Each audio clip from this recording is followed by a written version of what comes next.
అమ్మో వెళ్ళిపోతున్నాడు. జాను అదేంటి అప్పుడేనా? మరి వెళ్ళొస్తాను మరి అయితే. లంచ్ చేసి వెళ్ళు.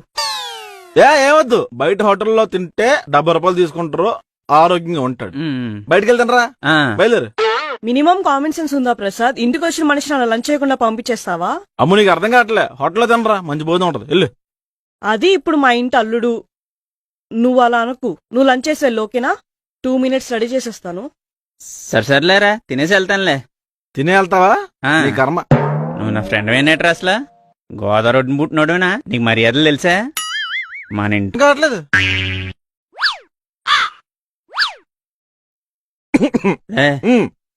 ఈ మధ్య నా కళ్ళు మైక్రోస్కోప్ లో పనిచేస్తున్నాయి తెలుసా? పెళ్లి కుదురుంది కదా, కనిపిస్తుంది. అది కాదా, ఈ కూరలో టమాటాలు, బెండకాయలు, ఉల్లిపాయలు, పైగా పసుపు, కారం, ఉప్పు అన్ని విడివిడిగా కనిపించేస్తున్నారా?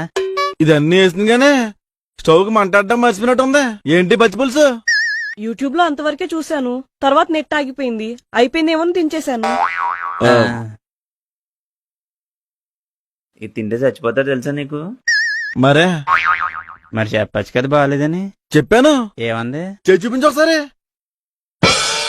ఏమైంది? కోసుకుంది. నా వంట బాగోదు అంటావా అని. ఇవన్నీ చేస్తే నీకు మండదారా? మండుతుంది. మరేం చేస్తావు? బాత్రూమ్కి వెళ్ళి గట్టి గట్టిగా అరుస్తాను. మరి తనకి వినిపించదా? ఎందుకు వినిపించదు? టీవీ సౌండ్ గట్టిగా పెట్టుకుంటది. మా ఇంట్లో టీవీ లేదురా. దాని కజిన్ కదా పెళ్లి చేసుకున్నావు నువ్వే. సారి కింద టీవీ పెట్టమను. మొహమాట పడతావేంటి ఆదిత్య? తిను.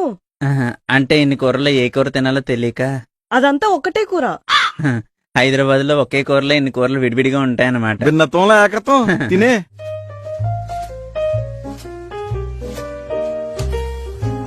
ఆడు చెప్తానే ఉన్నాడు.